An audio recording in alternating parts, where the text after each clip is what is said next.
Oui. Donc, cette première présentation a pour objectif de présenter les deux suivantes. Donc, qu'est-ce que le bien-être? Qu'est-ce qu'un indicateur ou que sont les indicateurs de bien-être et qu'est-ce qu'un protocole d'évaluation? Donc, tout d'abord, qu'est-ce que le bien-être? Donc, la définition est issue de plusieurs publications scientifiques et a été faite sienne par l'ANSES. Donc, je la lis. État de complète santé mentale et physique de l'animal, donc du cheval, qui découle de la satisfaction de ses besoins physiologiques et comportementaux essentiels et de ses capacités à s'adapter à son milieu. Alors, si vous le voulez bien, on va la décortiquer un petit peu, cette définition. Donc, complète santé mentale et physique de l'animal, ça veut donc dire que le cheval est un être sensible, à la fois physiquement, mais également mentalement, ce qui signifie qu'il est capable de ressentir des émotions. Alors là, il faut définir l'émotion dans la mesure où on ne doit pas faire d'anthropomorphisme.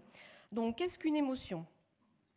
Une émotion, c'est une réaction transitoire à un événement déclenchant qui est associée à des modifications de 3 types. Des modifications comportementales, donc si on prend la peur par exemple, on aura de la fuite, des écarts, voire des comportements agressifs. Des modifications physiologiques, avec par exemple une modification du rythme cardiaque. En cas de peur, c'est une accélération du rythme cardiaque. Et des modifications cognitives, avec perception, analyse et mémorisation de l'information par le cerveau. Donc, à partir de cette définition, on comprend bien que le cheval ressent des émotions. Des émotions qui peuvent être négatives, c'est ce qu'on connaît le mieux, donc comme la peur, la frustration, mais également des émotions positives comme le plaisir. Alors, la deuxième partie de la définition, la satisfaction des besoins physiologiques et comportementaux essentiels et les capacités à s'adapter au milieu. Donc, ces besoins essentiels sont définis par les 5 libertés et les 4 grands principes du bien-être définis dans le programme Welfare Quality, dont je vous redirai quelques mots un petit peu plus tard. Donc, ces principes sont une alimentation adaptée, un hébergement adapté, une bonne santé et des comportements appropriés. Et bien évidemment, le bien-être va également être respecté en favorisant les émotions positives et en limitant les émotions négatives. Mais la mise à disposition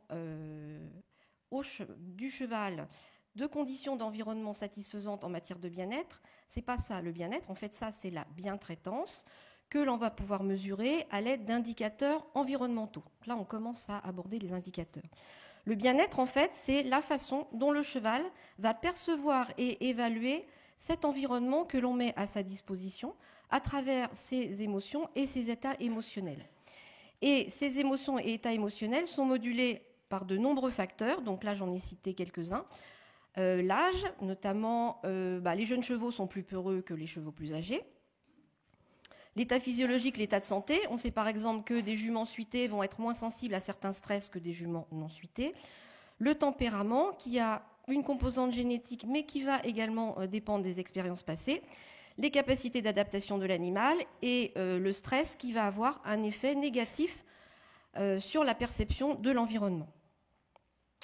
Alors, le cheval donc, va exprimer ses réponses à l'environnement par un certain nombre d'indicateurs que l'on appelle donc indicateurs relatifs à l'animal ou indicateurs animal centrés. Et ce seront ceux-là, bien sûr, qui seront le plus représentatifs de son ressenti.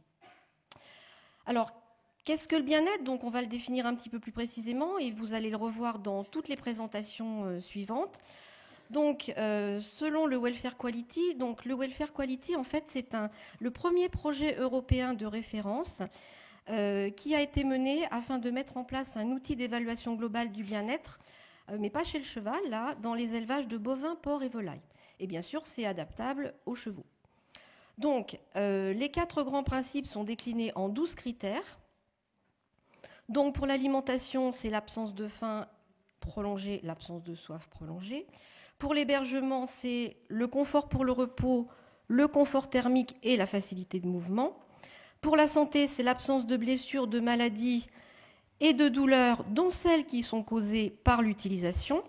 Et pour le comportement, c'est la possibilité d'exprimer les comportements sociaux, les autres comportements de l'espèce, comme par exemple se rouler, mastiquer, la bonne relation avec l'homme et un état émotionnel positif.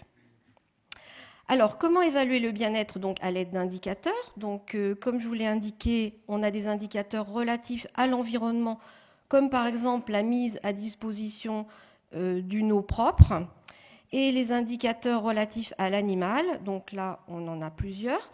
Les indicateurs zootechniques sont des indicateurs de production, donc moins utilisés pour le cheval. Ça va être par exemple la viande, la production de viande ou la production de lait, donc plus utilisés dans les autres espèces de rente. Les indicateurs sanitaires comme les blessures, les indicateurs comportementaux comme les postures et indicateurs physiologiques comme le rythme cardiaque. Donc, ce ne sont que des exemples, mais il faut savoir que c'est un domaine de recherche très évolutif et que donc de nouveaux indicateurs sont régulièrement proposés dans la bibliographie parce que bien sûr l'objectif c'est de trouver des indicateurs facilement utilisables sur le terrain par le détenteur par la simple observation.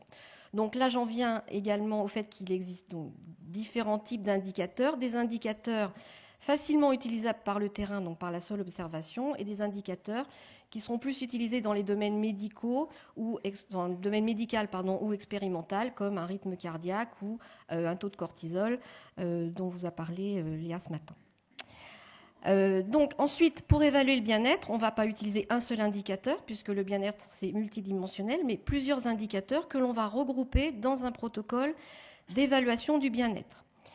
Alors, les premiers protocoles d'évaluation du bien-être sont issus de programmes européens pour les animaux d'élevage, donc le programme Welfare Quality dont je vous ai parlé, et le programme AWIN pour Animal Welfare Indicators, qui a été élaboré notamment pour les chevaux, les caprins et les dindons, si je ne me trompe.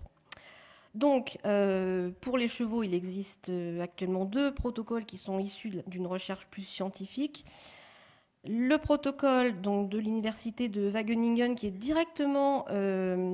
découle directement du Welfare Quality, donc qui est assez compliqué, qui nécessite un certain temps, pas mal de temps à faire pour être réalisé sur un cheval.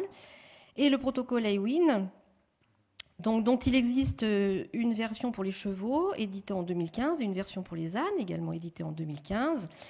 Et donc nous avons la chance aujourd'hui d'avoir avec nous Emanuela Dalla Costa qui nous présentera, donc, dans sa présentation, elle est à l'origine donc, de la création de ce protocole AWIN et donc qui va nous présenter ces différentes phases.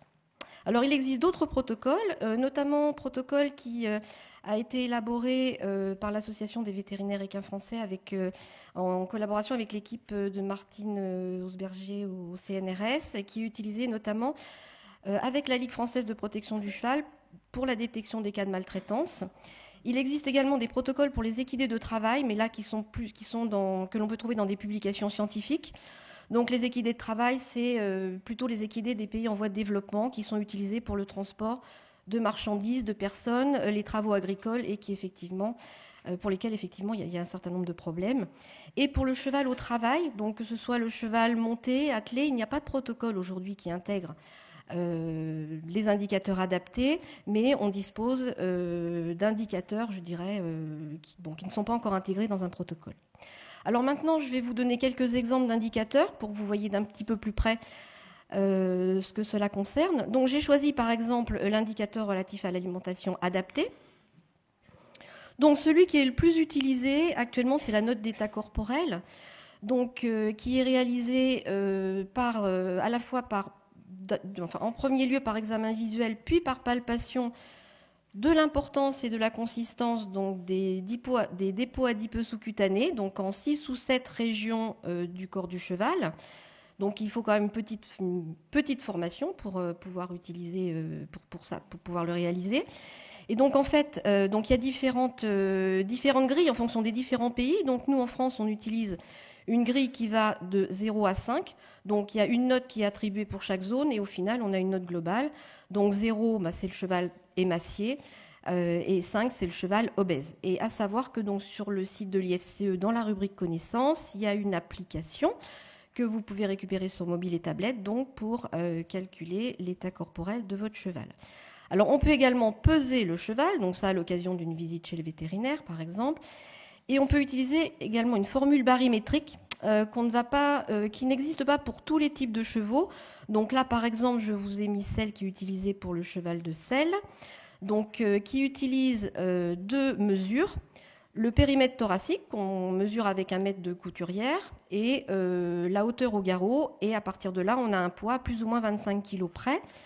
À savoir qu'il existe d'autres formules pour les poulinières, les chevaux de trait, les poneys, les poulains en croissance. Et là encore, donc, dans la rubrique connaissances Wikipédia de l'IFCE, vous avez une appli que vous pouvez télécharger gratuitement. Alors, pour l'alimentation adaptée, il y a également d'autres indicateurs qui sont utilisables, mais là, effectivement, moins adaptés au terrain.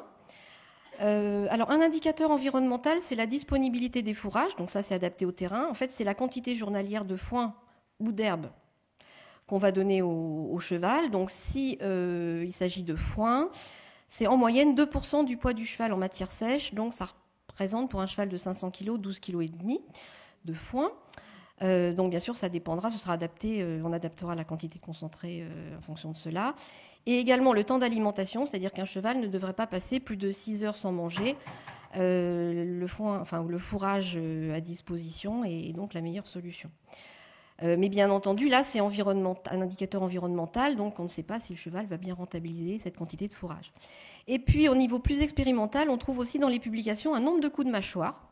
C'est-à-dire que la mastication est un besoin comportemental du cheval. Et sachant que dans la nature, un cheval va manger pendant environ 15 heures par jour, donc va mastiquer pendant environ 15 heures par jour. Et donc pour consommer 1 kg de matière sèche de foin, il va faire 3 à 4 000 coups de mâchoire. En comparaison, 1 kg de matière sèche de concentré, c'est 1000 coups de mâchoire. Donc on voit bien que là, qu'avec le concentré, il y a vraiment un déficit en matière de besoins pour la mastication. Alors, je vous ai également présenté 2 autres types d'indicateurs. On peut également utiliser des tests, donc notamment pour mesurer la relation à l'homme. Donc, dans la bibliographie, il y a énormément de tests de relation à l'homme, et le problème est un petit peu de savoir quel test est le plus adapté à quel type de cheval ou à quel type d'utilisation. Donc, pour les citer rapidement, on a le test de l'homme immobile, où en fait l'homme va se tenir immobile près du cheval, et donc on va voir les réactions du cheval par rapport à cet homme immobile. Le test de l'homme en mouvement, donc ça peut être un mouvement où le cheval voit approcher l'homme ou l'homme peut apparaître brutalement au coin du box, ou différents tests de manipulation, mettre un licol, passer un obstacle, etc. Donc là, pour exemple, je vous ai mis les 2 tests de relation à l'homme qui existent dans le protocole Ewin. Donc un test d'évitement où en fait l'homme va approcher progressivement du cheval. Donc ça, c'est très standardisé en fait.